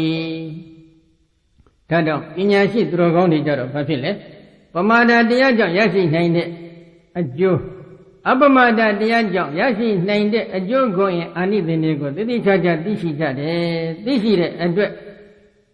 ကုသိုလ်စေကုမြတ်ကောင်းမှုနဲ့မမေ့မလျော့ခြင်းအပ္ပမဒတရားမှအမြဲတမ်းယက်တည်ပြီးနေကြတယ်ကုသိုလ်စေကုမြတ်ကောင်းမှုနဲ့မမေ့မလျော့ခြင်းအပ္ပမဒတရားမှမွေးလျော့ပျော်ပိုက်နှိမ့်ချက်ပြီးနေကြတယ်ဘုရားဇာจิตတော်ရသတော်ကောင်းတို့ကျေစရအာယုံဖြစ်တဲ့တတိပဌာန်၄ပါးအစရှိသောဘောဓိပက္ခိယဓမ္မအပြ38ပါးသောကျေစရအာယုံ၌မွေးလျော်ပျော်ပိုက်နှိမ့်ချက်ပြီးနေကြတယ်နော်နောက်တစ်ခုဧဇာယိနောတတ္တေတိကအနိစ္စန္တလပရကမဖုတန္တိတိရနိဗ္ဗာနယောဂေခေမအနုတ္တရာတေထောသူတော်ကောင်းတို့သည်ခါဇာယိနောအာရမဏုပနိစ္စနာဇံလက္ခဏုပနိစ္စနာဇံဟုခေါ်ဆိုအပ်တဲ့နှမျိုးသောဇံတို့ကိုဝင်စားလျင်ရှိကြကုန်သည်ဖြစ်၍သာတတိကာဆွဲမြတ်သောလုံလဝရိယာရှိကြကုန်လျက်နေဇံအမြဲမပြတ်တန်လာပရကမမြဲမြံခိုင်ခံသောအစဉ်စဉ်ကြိုးစားအထောက်မှုရှိကြကုန်သည်ဖြစ်၍ယောဂခေမယောဂလေးပါးတို့၏ကုန်ရာဖြစ်သောအနုတ္တရံကေတလွန်ပြီးတုမရှိသောနိဗ္ဗာန်နိဗ္ဗာန်တရားတော်မြတ်ကြီးကိုဓိရာပညာရှိသူတော်ကောင်းတို့သည်ဖုတန္တိတွေ့ထီ၍နေကြလေကုန်၏ကုသိုလ်စေကုမြတ်ကောင်းမှု၌မမေ့မလျော့ခြင်းအပ္ပမဒတရားလက်ကင်ထားပြီးဒီအပ္ပမဒတရားမှမွေးလျော်ပျော်ပိုက်နှိမ့်ချိုက်နေတဲ့ဒီသူတော်ကောင်းတွေဟာဘာလို့ကြသလဲဇာယိနောအာရမဏုပနိစ္စနာဇံဆိုတဲ့ဇံတွေကိုဝင်စားပြီးနေကြတယ်လက္ခဏုပနိစ္စနာဇံဆိုတဲ့ဒီဇံတွေကိုဝင်စားပြီးနေထိုင်ကြတယ်အာရမဏုပနိစ္စနာဇံဆိုတာကတော့အကယ်၍မြတ်ကတိုင်းကိုပေါ်များနိုင်တဲ့အစဉ်ရှိနေတဲ့သူတော်ကောင်းဖြစ်ခဲ့ရင်ပထဝီကတိုင်းအစရှိတဲ့ဒီကတိုင်းပရိဘာကနမိတ်တွေကိုအာယုံယူပြီးတော့ပရမဇန်ဒုတိယဇန်တတိယဇန်သရုဒ္ဓဇန်အစရှိတဲ့ဇန်တွေကိုဝင်စားပြီးနေကြတယ်စွမ်းအင်ရှိခဲ့မယ်ဆိုလို့ရှိရင်အရုပဇန်တွေကိုဆက်လက်ပြီးဝင်စားပြီးနေထိုင်ကြတယ်ကတိုင်းပညာအစရှိတဲ့ဒီအာယုန်တွေကိုစိုက်စိုက်ဆူဆူအထုမြဲမြံရှုအားတန်ပြီးတော့ကတိုင်းပရိဘာကနမိတ်အစရှိတဲ့ဒီအာယုန်ထဲမှာနှိမ့်မြုပ်ပြီးနေထိုင်တာကိုဇံဝင်စားတယ်လို့ခေါ်ပါတယ်အာရမဏုပနိစ္စနာဇံလို့ခေါ်တယ်ကတိုင်းပရိဘာကနမိတ်အစရှိတဲ့အာယုန်တွေမှာနှိမ့်မြုပ်နေတဲ့သဘောပဲအလားတူပဲအာနာပါနကိုရှုနိုင်တဲ့ပုဂ္ဂိုလ်ကလည်းအာနာပါနပရိပါကနမိတ်ကိုအာယုံယူပြီးတော့ဇန်ဒီကိုဝင်စားနိုင်ခဲ့ရင်အာနာပါနပရိပါကနမိတ်အာယုံကိုစက်စက်ရှုအထူးမြတ်မြတ်ရှုအားတန်နေတဲ့အာနာပါနဇံကိုဝင်စားနေတဲ့ပုဂ္ဂိုလ်လို့ခေါ်ရတယ်။ဒီလိုဇန်ဒီကိုအာရမဏုပနိစ္စနာဇံလို့ခေါ်ပါတယ်။လက္ခဏုပနိစ္စနာဇံဆိုတာကတော့ခဏကဘုန်းကြီးပြောခဲ့တဲ့အတိုင်းယုတ်ဒီနာနေကိုပရမဆိုင်အောင်သိတယ်အကြောင်းတရားအကျိုးတရားတွေကိုပရမဆိုင်အောင်သိတယ်သိနေတဲ့ဒီအသိဉာဏ်ရှိတဲ့ပုဂ္ဂိုလ်ကအကြောင်းတရားနဲ့တကွာတော့ဒီယုံနာတရားတွေကိုအနိစ္စဒုက္ခအနတ္တလက္ခဏာရဲ့သုံးတန်တင်ပြီးတော့တွင်ကြီးဝိပဿနာရှုဒီလိုဝိပဿနာရှုနေတဲ့ပုဂ္ဂိုလ်ရဲ့တန်တန်မှာဒီသင်္ခါရတရားတို့ရဲ့အနိစ္စအချင်းရာသို့မဟုတ်ဒုက္ခအချင်းရာသို့မဟုတ်အနတ္တအချင်းရာမှာကောင်းစွာညီဝတ်စွာကပ်ပြီးကြီးနေတဲ့ဝိပဿနာစိတ်အစဉ်တွေဖြစ်ပေါ်လာတတ်ပါတယ်အဲဒီလိုကောင်းစွာဒီနေတဲ့ဝိပဿနာစိတ်အစဉ်တွေဖြစ်ပေါ်ခဲ့ရင်ဒီလိုအချိန်ခါမှာလဲသမာဓိရှိနေတဲ့အတွက်ဒီသမာဓိမျိုးကိုလဲလက္ခဏုပနိစ္စနာဇံလို့ခေါ်ပါတယ်သင်္ခါရတရားတို့ရဲ့အနိစ္စအချင်းရာသို့မဟုတ်ဒုက္ခအချင်းရာသို့မဟုတ်အနတ္တအချင်းရာကိုစိုက်စိုက်ဆူဆူအထူးမြဲမြံစွာရှုအားသန်နေတဲ့စိတ်အစဉ်တွေလို့ဆိုလိုတယ်နောက်တစ်ခုဝိပဿနာဉာဏ်တွေကရင့်ကျက်လာပြီးရင့်ကျက်လာတဲ့အချိန်ခါမှာဝိပဿနာဉာဏ်တို့ရဲ့အဆုံးနဲ့အရိယာမေဉာဏ်ပေါ်လာမယ်ဒုရိယမေဉာဏ်ကအတ္တင်္ဂရတအငိမ့်တနိဗ္ဗာန်ကြီးကိုလှမ်းပြီးအာယုံပြုတယ်အဲဒီလိုအာယုံပြုလိုက်တဲ့အချိန်ခါမှာဒီအရိယာမေဉာဏ်က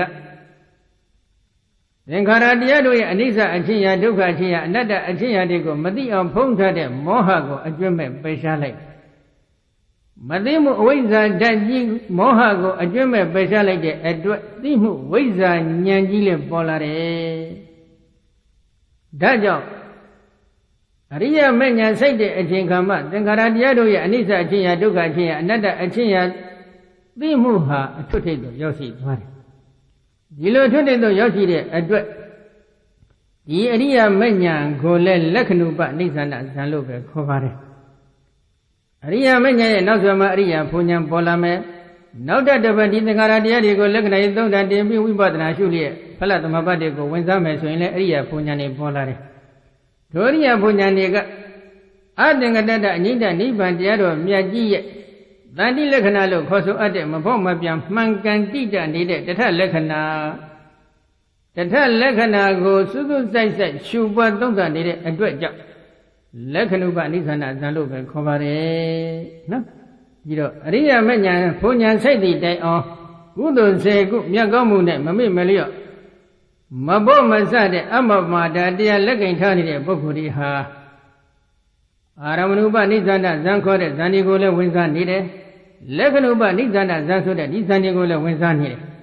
အဲဒီလိုဝင်စားတဲ့အခါမှာဒီပုဂ္ဂိုလ်တွေကသာတတိကစွဲမြဲနေတဲ့လုံလဝရိယရှိတယ်တပည့်တော်ဗျာ10လောက်တော့ကြိုးစားပြီးအထုတ်ကြည့်မယ်10လောက်ပြည့်ရင်တော့အလုတ်တောင်လေးကရှိနေတော့ပြန်အောင်မယ်ဆိုရင်ဒါစွဲမြဲတဲ့လုံလဝရိယလို့ခေါ်မလားဘယ်နဲ့တော့တရားကြီးခေါ်ပါမလားမခေါ်ပါဘူးယောက်ျားပဲဇွဲလုံလဝရိယကြီးကြီးနဲ့ခြားသမ်းပါသူများတာသမီကျွန်းခံတဲ့အချိန်က10ရက်လို့သတ်မှတ်ချက်ရှိသလားမရှိပါဘူးကိုနိဗ္ဗာန်ရရှိအတွက်ကြောင့်မှ10ရက်ပဲဗျာတလပဲဗျာတပည့်တော်ကစိတ်ကတော့ရှိပါတယ်ဒါပေမဲ့ဆိုပြီးတော့ဒါပေမဲ့ခမည်းများလေးသုံးပြီးတော့အိမ်ပြန်ပြေးတာဟုတ်တယ်မလားစွဲမြဲတဲ့လုံလဝရိယရှိသလားမရှိဘူးဒီမှာသူတော်ကောင်းတွေကြတော့တတတိကလုံလဝရိယကလည်းသိပြီးစွဲမြဲတယ်နောက်တစ်ခုနေဆံအမြဲမပြတ်ကြိုးစားတယ်ဒံလမြဲမြဲခင်ကန့်ကန့်စိတ်တက်တီတီကြီးနဲ့သူတို့ကကြိုးစားတယ်ကြိုးစားတဲ့အချိန်မှာဘာတွေကြိုးစားတယ်လဲပရကမတဆင့်နဲ့တဆင့်မြင့်တဲ့မြင့်ရမယ်ဆိုတဲ့ဒီစိတ်ဓာတ်ဖြင့်အစဉ်စဉ်မြင့်မသွားအောင်ကြိုးစားကြတယ်နော်ပရမဇန်ရတဲ့ပုဂ္ဂိုလ်ကဒုတိယဇန်ရအောင်ဒုတိယဇန်ရတဲ့ပုဂ္ဂိုလ်ကတတိယဇန်ရအောင်တတိယဇန်ရတဲ့ပုဂ္ဂိုလ်ကသရုဒ္ဓဇန်ရအောင်စသည်ဖြင့်သမထဘိုင်းမှာလည်းအစဉ်စဉ်ကြိုးစားဝိပဿနာဘိုင်းရောက်လို့ရှိရင်လည်းဒီတည်းပဲယုတ်တည်ရှုပြီးတဲ့ပုဂ္ဂိုလ်ကနာမ်တည်ရှုနိုင်အောင်နာမ်ရှုပြီးတဲ့ပုဂ္ဂိုလ်ကလည်းပရိစ္ဆေသမုပ္ပါရှုနိုင်အောင်ပရိစ္ဆေသမုပ္ပါရှုပြီးတဲ့ပုဂ္ဂိုလ်ကလည်းဝိပဿနာဉာဏ်နဲ့ရင့်ကျက်လာအောင်ဝိပဿနာဉာဏ်ရင့်ကျက်လာလို့မဉဏ်ဆက်ရင်လည်းသောတာပန်ဖြစ်ပြီးတဲ့ပုဂ္ဂိုလ်ကသဂရဂံဖြစ်အောင်သဂရဂံဖြစ်ပြီးတဲ့ပုဂ္ဂိုလ်ကအနာဂံဖြစ်အောင်အနာဂံဖြစ်ပြီးတဲ့ပုဂ္ဂိုလ်ကယဟန္တာဖြစ်အောင်ဒီလိုအစစ်စစ်ကြိုးစားအထုတ်တဲ့လုံလဝရိယရှိတယ်အဲ့ဒီလုံလဝရိယသည်ဒံလမြဲနေတဲ့နေဆဒံလခိုင်ကန့်တဲ့နေဆမြဲလည်းမြဲတယ်မြဲမြံခိုင်ကန့်တဲ့ဒီလိုအစစ်စစ်ကြိုးစားအထုတ်မှုလုံလဝရိယတွေကိုလက်ကင်ထားကြတယ်အဲဒီလိုလက်ကင်ထားပြီးတကယ်ကြိုးစားအထုတ်နေတဲ့ပညာရှိသူတော်ကောင်းတို့သည်ဘာဖြစ်တယ်လဲယောဂ၄ပါးတို့ရဲ့ဂုဏ်ရာဖြစ်တဲ့အတုမရှိအသာဆုံးအမြတ်ဆုံးဖြစ်တဲ့နိဗ္ဗာန်တရားတော်မြတ်ကြီးကို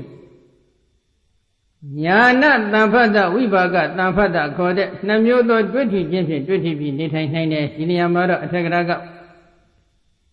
ဝိပါကတံဖတ်တဆိုပြီးတော့ဖွင့်ဆိုထားပါတယ်ညာဏတံဖတ်တဆိုတာကအရိယာမဲ့ညာကနိဗ္ဗာန်ကိုစပြီးထိုးထွင်းသိမြင်တဲ့အတွက်အရိယာမဲ့ညာဖြင့်နိဗ္ဗာန်မြင်ခြင်းကိုတော့ညာဏတံဖတ်တလို့ခေါ်တယ်ဝိပါကတံဖတ်တဆိုတာကအရိယာဘုံဉာဏ်တွေဟာအရိယာမဲ့ဉာဏ်ကြောင့်ဖြစ်ပေါ်လာရတဲ့အကျိုးတရားတွေဖြစ်ခြင်းကြောင့်သူတို့ကတော့ဝိပါကလို့ခေါ်တယ်။ထိုအရိယာဘုံဉာဏ်ဖြင့်နိဗ္ဗာန်ကိုအာယုံပြုပြီးနေထိုင်နိုင်တာကိုတော့ဝိပါကတံဖတ်တလို့ခေါ်တယ်။အဲဒီလိုဖတ်တဝိပါကတံဖတ်တဓာတ်ဖြင့်နိဗ္ဗာန်ကိုနိဗ္ဗာန်ရဲ့အငြိမ့်တဲ့အရသာကြီးကိုသုံးဆောင်ခံစားတွေ့ထီပြီးနေထိုင်နိုင်ကြတယ်။ဘယ်လိုပုဂ္ဂိုလ်တွေလဲအာရမဏုပနိသနာဇံလက္ခဏုပနိသနာဇံလို့ခေါ်ဆိုအပ်တဲ့ဒီနှစ်မျိုးသောဇံတွေကိုဝင်စားပြီးနေထိုင်နိုင်တဲ့စွဲမြဲတဲ့လုံလဝရိယရှိတဲ့ပုဂ္ဂိုလ်တွေဒါကြောင့်ဒကာကြီးတွေနိဗ္ဗာန်တရားတော်မြတ်ကြီးကိုညာဏတံဖတ်တာဝိပါကတံဖတ်တာခေါ်တဲ့နှစ်မျိုးသောတွေ့ထီခြင်းဖြင့်တွေ့ထီနေခြင်းကြတဲ့ဆိုရင်တော့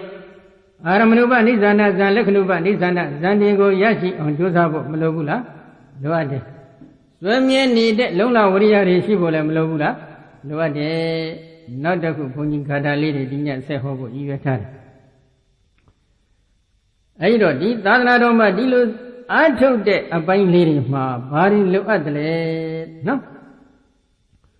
ယောဇဝတ္တတတံဇီဝေဒုတ်တိလောအတ္တမဟိတောဧကဟံဇိဝိတံတေယောသီလဝန္တတဇာယိနောမြတ်သောအသက်ရှင်ခြင်းခုနကရှင်သူသေသူဆိုပြီးနှမျိုးဟောပြီးပြီပြီးတော့ရှင်နေတဲ့အပိုင်းမှာလဲ ဘယ်လိုပုဂ္ဂိုလ်ရဲ့အသက်ရှင်ခြင်းသည်မွန်မြတ်သောအသက်ရှင်ခြင်းဖြစ်တယ်လေဒီဘက်ကိုမြတ်စွာဘုရားကဆက်ပြီးဟောနေတယ်နော်ယောဇဝတတတံဇီဝေဒုတိလောအတ္တမဟိတော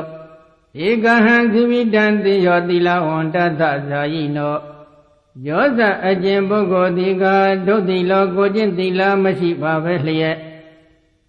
အတ္တမဟိတောဥပ္ပဇာရအပ္ပနာနှစ်ဖြာသောတမ္မာတိဖြင့်တည်ကြည်သောစိတ်ဓာတ်မရှိပါပဲလျက်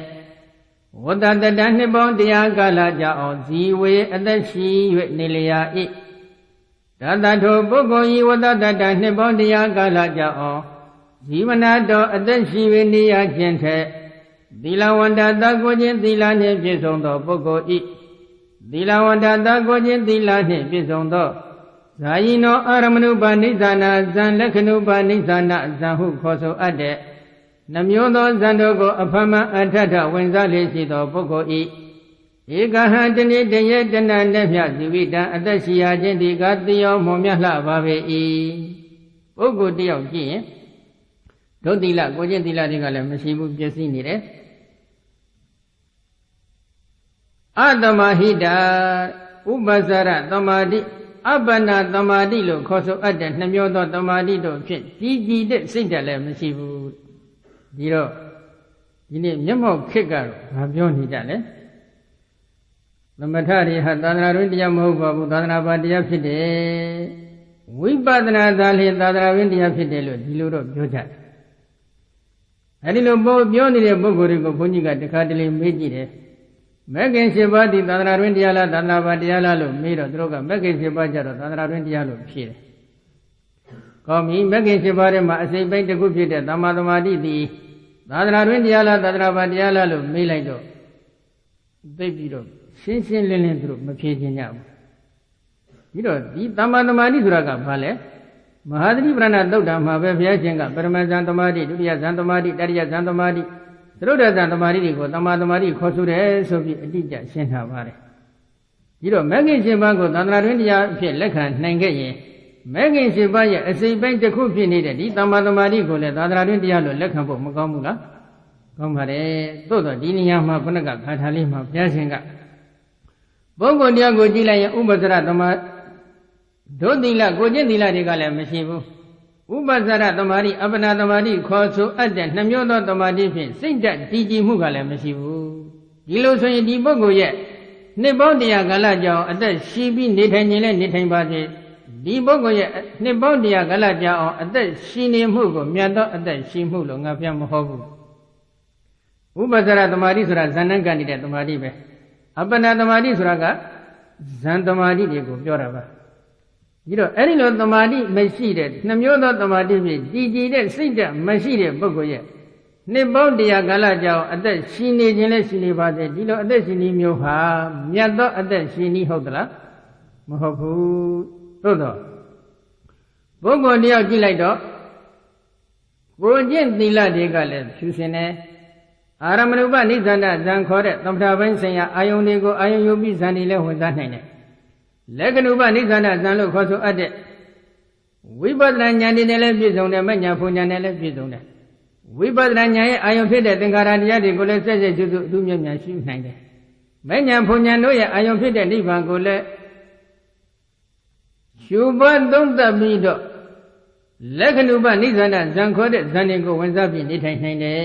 ဒီလိုအာရမဏုပနိစ္စန္ဒဇံလက္ခဏုပနိစ္စန္ဒဇံခေါ်တဲ့နှမျိုးသောဇံတို့ကိုဝင်စားပြီးနေထိုင်နိုင်တဲ့ပုဂ္ဂိုလ်ကိုကျင့်သီလဖြူစင်နေတဲ့ပုဂ္ဂိုလ်ရဲ့တဏှိတရဲ့တဏှာနဲ့မြတ်အသက်ရှင်ခြင်းသည်မွန်မြတ်သောအသက်ရှင်ခြင်းဖြစ်တယ်။ဘာကြောင့်လဲ။အဲဒီလိုပုဂ္ဂိုလ်သည်သာလျှင်မတရားအမြင့်နိဗ္ဗာန်ကိုရောက်ရှိနိုင်တယ်။ဒီအာရမဏုပနိစ္စန္ဒဇံလက္ခဏုပနိစ္စန္ဒဇံခေါ်တဲ့နှမျိုးသောဇံတွေကိုဝင်စားနိုင်တဲ့စွမ်းအင်မရှိတဲ့ပုဂ္ဂိုလ်တွေနိဗ္ဗာန်ရမလား။မရနိုင်ဘူး။မတရားအမြင့်နိဗ္ဗာန်သို့ရောက်ခြင်းရဲ့အကြောင်းတရားစင်စစ်ဧကဖြစ်နေခြင်းကြောင့်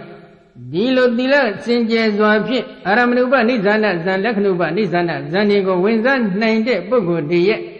တဏှိတရဲ့တဏှာနဲ့များပဲအသက်ရှိနေတာဖြစ်ခြင်းဖြစ်ပါစေဒီလိုအသက်ရှင်နည်းမျိုးကိုတော့မွန်မြတ်သောအသက်ရှင်နည်းလို့ငါဘုရားဟောတယ်နောက်တစ်ခုဘုရားဟောပြန်တယ်ယောဇဝတ္တတံဇီဝေကုတိတောဟိနဝိရိယော ယောဇဝတတတံဇီဝေဒုပညောအာတမဟိတောဧကဟံဇိဝိတံတေယောပညဝန္တတဇာယိနောယောဇာအကျင့်ပုဂ္ဂိုလ်သည်ကဒုပညောဝိပဿနာပညာမပညာမရှိပါပဲလျက်အတ္တမဟိတောဥပ္ပစာရအပ္ပနာနှစ်ပြသောတမတိဖြင့်တည်ကြည်သောစိတ်ဓာတ်မရှိပါပဲလျက်ဝတ္တတတနှစ်ပေါင်းတရားကာလကြာအောင်ဇီဝေအသက်ရှိ၍နေလျာ၏တတထိုပုဂ္ဂိုလ်ဤဝတ္တတတနှစ်ပေါင်းတရားကာလကြာအောင်ဇီဝနာတော်အသက်ရှိရခြင်းထက်သီလဝန္တသာကိုခြင်းသီလနှင့်ပြည့်စုံသောပုဂ္ဂိုလ်ဤပညာဝန္တသာဝိပဿနာပညာမပညာနှင့်ပြည့်စုံသောဇာယိနောအာရမဏုပါဏိဇာနာဇံလက္ခဏုပါဏိဇာနာဇံဟုခေါ်ဆိုအပ်တဲ့နှမျိုးသောဇံတို့ကိုအဖမန်ထထဝင်စားလျက်ရှိသောပုဂ္ဂိုလ်ဤဧကဟံတဏိတယေတနာနဲ့မြဇီဝိတံအသက်ရှိရခြင်းဒီကတိယောမောမြတ်လှပါပေ၏ပုဂ္ဂိုလ်တယောက်ကြည့်လိုက်ဝိပဿနာပညာမဲ့ပညာတွေနဲ့လည်းပြည့်စုံတယ်အာရမဏုပနိဇာနာဇံလက္ခဏုပနိဇာနာဇံခေါ်တဲ့နှမျိုးသောဇံတွေကိုဝင်စားနိုင်တဲ့ဆွမ်းအားရှိတယ်အဲဒီလိုပုဂ္ဂိုလ်ရဲ့အသက်ရှင်ခြင်းဒီတနေ့တည်းပဲဖြစ်ခြင်းဖြစ်ပါစေမွန်မြတ်တယ်ဒါပေမဲ့ပုဂ္ဂိုလ်တယောက်ကတော့ဝိပဿနာပညာမဲ့ပညာလည်းမရှိအာရမဏုပနိဇာနာဇံလက္ခဏုပနိဇာနာဇံခေါ်တဲ့နှမျိုးသောဇံတို့ကိုဝင်စားနိုင်တဲ့ဆွမ်းအားမရှိတဲ့အတွက်ဥပ္ပဇာအပ္ပနာနှစ်ပြသောတမာတိဖြင့်တည်ကြည်တဲ့စိတ်ဓာတ်ကလည်းမရှိပြန်ဘူးဒီလိုတမာတိလည်းမရှိဝိပဿနာပညာမဲ့ပညာလည်းမရှိတဲ့ပုဂ္ဂိုလ်ရဲ့နှစ်ပေါင်း100ကာလကြောင်အသက်ရှင်ခြင်းကိုတော့ငါဘုရားကမွန်မြတ်သောအသက်ရှင်မှုလို့မဟုတ်ဘူးဒီလိုဆိုရင်ဘုရားရှင်နှစ်ချိုက်တဲ့အသက်ရှင်နည်းဖြင့်ရှိခြင်းနဲ့ဆိုရင်ဥပ္ပဇ္ဇရတမာတိအပ္ပနာတမာတိခေါ်တဲ့နှမျိုးသောတမာတိတို့ဖြင့်တည်ကြည်တဲ့စိတ်သက်ရှိတဲ့ပုဂ္ဂိုလ်ဖြစ်အောင်ကြိုးစားဖို့မလိုဘူးလားလိုအပ်တယ်ဝိပဿနာပညာမဲ့ပညာတွေနဲ့ပြည့်စုံအောင်ကြိုးစားဖို့ကမလိုဘူးလားလိုအပ်တယ်အာရမဏုပနိဇာနာဇံလက္ခဏုပနိဇာနာဇံခေါ်တဲ့ဒီနှမျိုးသောဇံတွေကိုကျင့်ဖန်မြတ်စွာဝင်စားနိုင်တဲ့ပုဂ္ဂိုလ်ဖြစ်အောင်ကြိုးစားဖို့လည်းမလိုဘူးလားလိုအပ်တယ်သို့တော့မွန်မြတ်တယ်လို့သာဘုရားကဟောတာနော်တနေ့တည်းတဏ္ဍနဲ့မြဒီလိုဇံဝင်စားနိုင်တဲ့ပုဂ္ဂိုလ်ရဲ့ဝိပဿနာပညာမဲ့ပညာနဲ့ပြည့်စုံနေတဲ့ပုဂ္ဂိုလ်ရဲ့အသက်ရှင်ခြင်းဒီတနေ့တည်းတဏ္ဍနဲ့ပဲဖြစ်ခြင်းဖြစ်ပါစေမွန်မြတ်တယ်လို့ဟောတယ်သိအကောင်းစားကြီးလို့တော့မြတ်စွာဘုရားချီးမွမ်းတာတော့မဟုတ်ဘူးနော်ဘာဖြစ်လို့လဲမစင်ဟူသည်မြတ်သည်အနည်းငယ်ပဲဖြစ်ခြင်းဖြစ်ပါစေရွန်ရှာဆက်စုပ်ပဲသဘောတည်းဧကန်ရှိသလို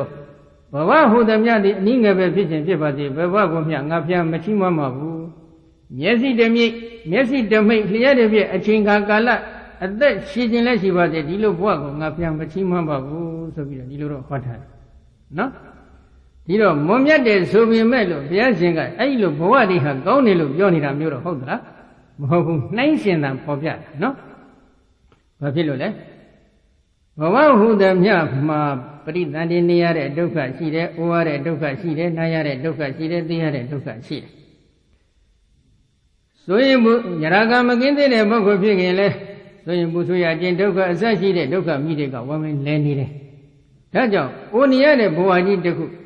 နာနေရတဲ့ဘဝကြီးတစ်ခုသေနေရတဲ့ဘဝကြီးတစ်ခုကို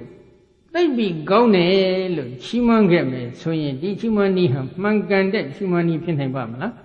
မဖြစ်နိုင်ဘူးဒါကြောင့်မြတ်စွာဘုရားကတော့မချီးမွမ်းပါဘူးသို့တော့ဝိပဿနာပညာမဲ့ပညာမရှိတဲ့ပုဂ္ဂိုလ်နဲ့ရှိတဲ့ပုဂ္ဂိုလ်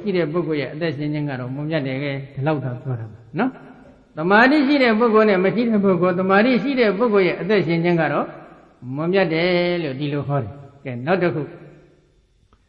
ယောဇဝတ္တတတံဇီဝေကုတိတောဟိနဝရိယောဧကဟံဇမိတံတေယောဝရိယမာရဘတောတံလံယောဇကျင်ပုဂ္ဂိုလ်တိကကုတိတောပြည့်သောစိတ်ထားရှိလျက်ဟိနဝရိယောယုံညာသောလုံလဝရိယရှိလျက်ဝတ္တတတံနှစ်ပေါင်းတရားကာလကြောင့်ဇီဝေအသက်ရှိ၍နေလျာ၏တတတောပုဂ္ဂိုလ်ဤဝတ္တတတံနှစ်ပေါင်းတရားကာလကြောင့်ဇီဝနာတော်အသက်ရှင်၍နေရခြင်းထက်ဓာလံမြတ်မြတ်စွာဝရိယအာရမဏုပါဏိဇာနာဇံလက္ခဏုပါဏိဇာနာဇံဟုခေါ်ဆိုအပ်တဲ့နှမျိုးသောဇံတို့ကိုဖြစ်ပေါ်ရရှိဖို့ရန်ကြိုးစားအထောက်ခြင်းလုံလဝရိယကိုဓာလံမြတ်မြတ်စွာအာရဘတော်ကြိုးစားအထောက်လျက်ရှိသောပုဂ္ဂိုလ်ဤ Ekahan tani teye tana nemya zivita atashya jinti gatiyo momya la bhabe i. Pogo diyo chile. Kundita Pinyi de sita chile. Dina wariya yongyan de longla wariya re shini de. Pinyi de sita suraga bhabyo le. Yongyan de longla wariya re suraga bhabyo le. Di baingo athekara siyaro myaga phinso thabale. Number 1 Kama Vide, number 2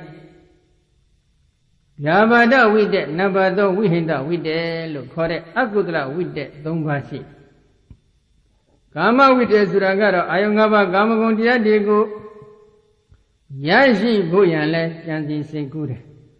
Those on Kanza Boyanle, Janji Segure. Yashi Vide, Sidi Jandarigo, Doba, Kamebo, let Janji Segure. Nale on join, that was since I needed to meet with since I needed a Fuji to since I needed a Fuji to since I needed shooting with a Yashibuya address since I needed to Sani. Erilo Jansi Sengubi, a chaining Joni Dago, Kutita, be the sitter seat of Pogori, Lutilo Piaga Hall. Pendero to Gairi, to Mairi, with him and Banile, Nabinema Banila, since I did, no? That was since I needed. Pinyi de sita shide puggol de. Thami de sinsa ne yin pinyi de sita shide puggol. Abhoyi de abhoyi de sinsa ne yin pinyi de sita shide puggol de. Dalau den la so do maka thi bu Bhuya ka nene li that sin tha de. Ba le? Hina wariya yongyan de sita shide puggol longla wariya shide puggol. Da atwet sinsa ne yin yongyan de longla wariya shide puggol. Da atwet josa de thami atwet josa de abhoyi atwet josa de di lo so yin Di josa atho mu dego Hina wariya yongyan de longla wariya shide puggol de. Di lo pinyi de sita de shi pi yongyan de longla wariya shi ni de puggol yeနှစ်ပေါင်း100ကာလကြာအောင်အသက်ရှင်နေမှုဖြစ်ခြင်းလည်းဖြစ်ပါစေဒီလိုအသက်ရှင်မှုမျိုးကိုတော့မောမြတ်သောအသက်ရှင်မှုလို့ငါဖျားမဟုတ်ပါဘူးနောက်တစ်ခုဇာဘာဒဝိတ္တသရဝါဒီသိခြင်းမျက်စိပေါ်ရအတွက်ကြံစည်စိတ်ကူးနေတယ်သရဝါဒီသိခြင်းမျက်စိပေါ်ရအတွက်ကြိုးစားအထုတ်ဒီလိုဆိုရင်ဒီပုဂ္ဂိုလ်ရဲ့စိတ်နေစိတ်ထားကို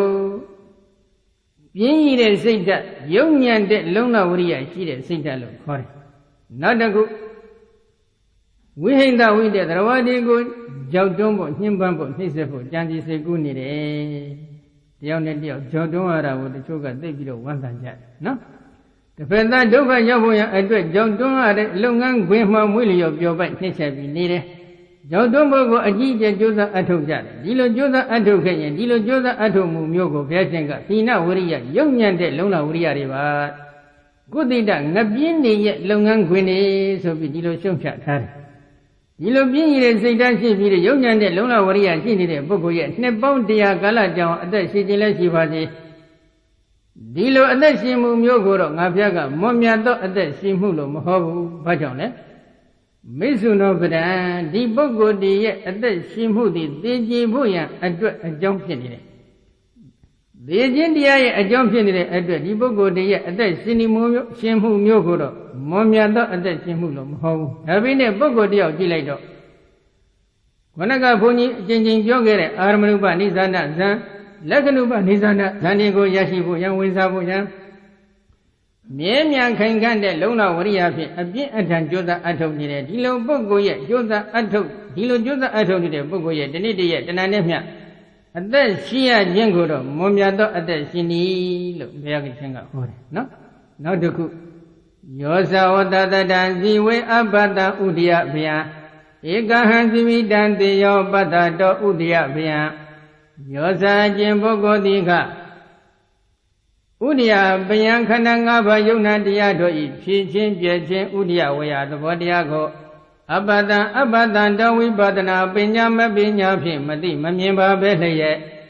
ဝတ္တတတံနှစ်ပေါင်းတရားကာလကြောင့်အောင်ဇီဝေအသက်ရှိ၍နေလျာ၏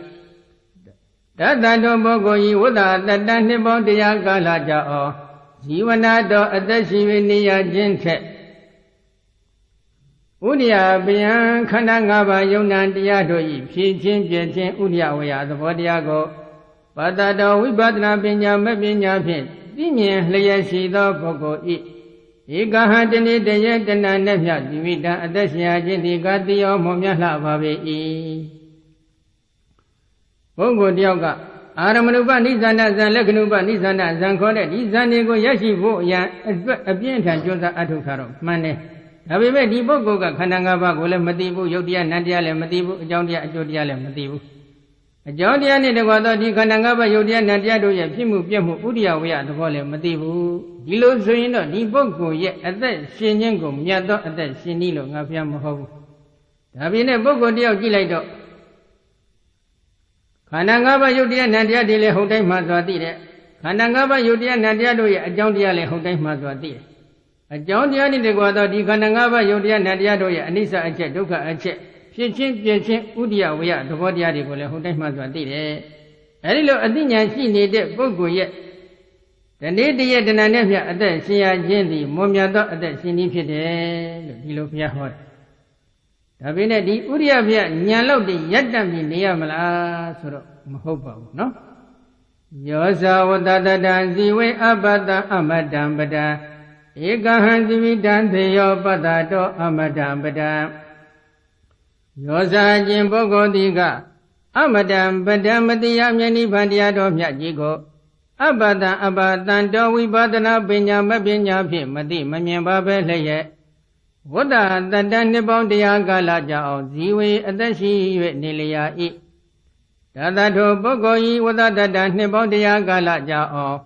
Zivanado Adashi Nia Gente Amadam Badam Madia Mani Bandiado Yajigo Badado Wibadana Binya Mabinya Pi Gonzwadi Milayashi do Bogoi Eka Hatini Daya Dana Nepya Zivita Dasya Jinti Katiyo Momya Lavavi Bhikkhuve Chittayando Sayatha Mimiro Tanda Jisine Kirina Dogo Longjuan Aung Tamatha Vipadana Dosi Shumya Jagonlo Ma Pamadata Mimi Yoyo Bobo Sasa Mani Tanjava Gonle Chittayando Mimiro Yat Nanama Diside Kineda Jingo Long John the Meta Vibana Pavana so that Mido Shumya Java Mimi Yoyo Bobo Sansa Madiden Javane Mabe Sami Benindari no Uota Pisa Nando Akantigani Gala Jama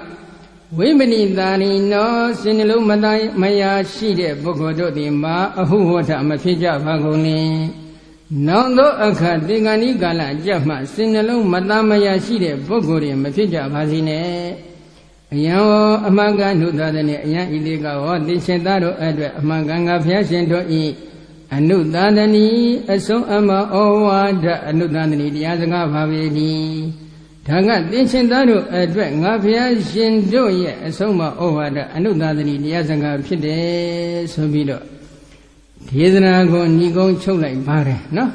Ida Mausa Bagawa Adamana Debeku Bagawa Dobadita Binanto Debeku Todiana Barida Chijako no Yahanto Dodi Bagawa Dom Yaswa Paya E Badida Hoja Piata Sosumaromu Adi Diadina Dogo Abinando Yodezwa Upi Kanyuja Lego Dadi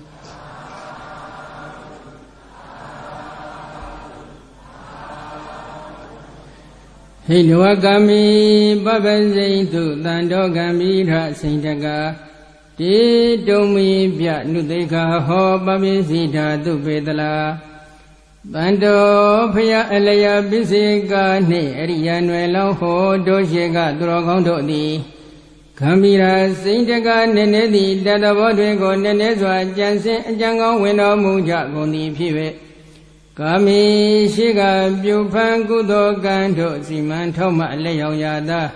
Miala Zani the Jijing and Nidwe Yoyu Goro Bainda Di Gama Wutu Suzu Dogo Hidoa Ngado Bainya Igama Diado Di Amianin Sensa Bediga Wansha Yandiga Myomya Degego Jonglamwe Divadagahu Yawado Nyanjwe Luluji Sumbero Muja Gondi Pive Babazindu Grawada Dambada Hu ကိစ္စမြာမြောင်လူတို့ဘောင်ဝနှောင်းကိုလုံအောင်ကျုံလျက်ယုံကန်ထွက်၍နှစ်သက်ရွှင်လန်းရှင်ဟန်ပြု၍တောထွက်တော်မူကြလေကုန်၏